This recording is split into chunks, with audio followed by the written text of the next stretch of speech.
पंडित धीरेन्द्र शास्त्री आजकल अपनी राम कथा और दिव्य दरबार को लेकर बहुत चर्चित हो रहे हैं। कुछ एक विवादित बयानों को लेकर भी उनकी चर्चा हो रही है। कहते हैं कि वे उनके दादाजी की तरह छतरपुर के एक गांव बड़ा में बालाजी हनुमान मंदिर के पास दिव्य दरबार लगाने लगे। उनके लोग इस दरबार की वीडियो को सोशल मीडिया पर पोस्ट करते थे। धीरे धीरे वे सोशल मीडिया के माध्यम से लोकप्रिय हो गए। बताया जा रहा है कि उनके दरबार में पहले सैकड़ों लोग अपनी समस्या लेकर आते थे।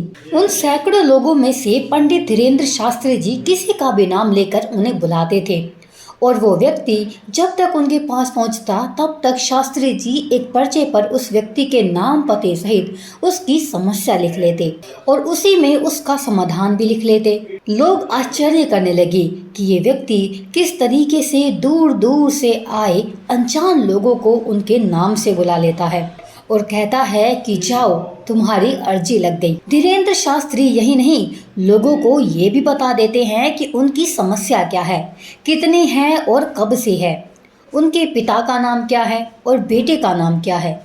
कई मीडिया चैनल वालों ने इस बात की पड़ताल की, लेकिन वे यह रहस्य नहीं जान पाए कि आखिर ये व्यक्ति कैसे लोगों की मन की बात जान लेता है। छोटे से गांव गड़ा में जब सैकड़ों से हजारों और हजारों से लाखों लोग आने लगे तो धीरेन्द्र शास्त्री जी ने दूसरे शहरों में जाकर दिव्य दरबार लगाना शुरू कर दिया। इस पर उनका कहना है कि लाखों लोगों का पर्चा बनाना संभव नहीं है, इसलिए अब हम खुद ही लोगों के पास जाकर उनके शहर में दरबार लगा लेते हैं ताकि लोगों को सुविधा हो। हमारा ये दरबार निशुल्क है। इस दरबार में किसी भी तरह का शुल्क नहीं लिया जाता।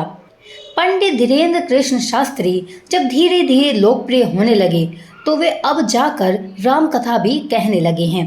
जगह जगह जाकर वे राम कथा कहते हैं और लोगों को हनुमान जी की भक्ति करने के लिए प्रेरित करते हैं। राम कथा के दौरान ही वे कुछ ऐसा भी बोल जाते हैं कि जिससे विवाद उत्पन्न हो जाता है।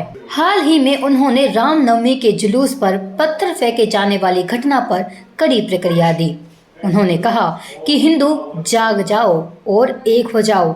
अगर तुम अभी नहीं जागे तो ये सब तुम्हें अपने गांव में भोगना पड़ेगा। इसलिए निवेदन है कि सब हिंदू एक हो जाओ और पत्थर मारने वालों के घर पर बुलडोजर चलवाओ। हाल ही में पंडित धीरेन्द्र कृष्ण शास्त्री जी ब्रिटेन गए हैं, जहां उन्होंने ब्रिटिश सांसदों और वहां के भारतीय समुदाय के बीच राम कथा का वाचन किया। अब उनकी लोकप्रियता देश में ही नहीं बल्कि विदेशों में भी फैल गई है। पंडित धीरेन्द्र कृष्ण शास्त्री जी का जन्म 4 जुलाई 1996 के छतरपुर जिले के छोटे से गांव ग्रामगढ़ा में हुआ था। वे एक बहुत ही गरीब परिवार से संबंध रखते थे। खुद धीरेन्द्र शास्त्री अपने एक दरबार में कहते हैं कि बचपन में उनके पास कभी कभार एक वक्त का भोजन भी नहीं मिलता था। हमारे पिताजी गरीब थे, वे दान दक्षिणा लेकर ही हमारा भरण पोषण करते थे। एक दिन हमने उनसे कहा कि हम भी पढ़ना लिखना चाहते हैं, वृंदावन में जाकर कर्मकांड पढ़ना चाहते हैं। उनके पिताजी के पास उस वक्त 1000 रुपए नहीं थे। उन्होंने गांव में कई लोगों से पैसे उधार मांगे कि मेरा बेटा पढ़ना चाहता है, लेकिन किसी ने उधार नहीं दिया क्योंकि सभी जानते थे कि ये चुका नहीं पाएगा। हम सब वृंदावन नहीं जा पाए। पंडित धीरेन्द्र कृष्ण शास्त्री ने बड़ी मुश्किल हालातों में 8वीं तक पढ़ाई की। इसके बाद की पढ़ाई के लिए वे 5 किलोमीटर पैदल चलकर गंज में जाते थे।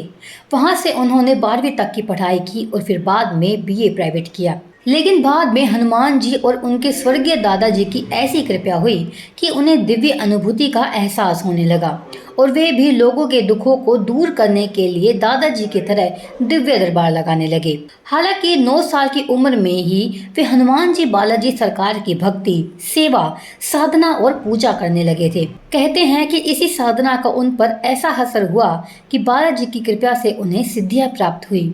आपको बता दें कि बागेश्वर धाम के पंडित धीरेन्द्र शास्त्री युवा संत कहलाते हैं, लेकिन इस बात से अभी तक पर्दा नहीं उठ पाया है कि वो कैसे मन की बात जान लेते हैं।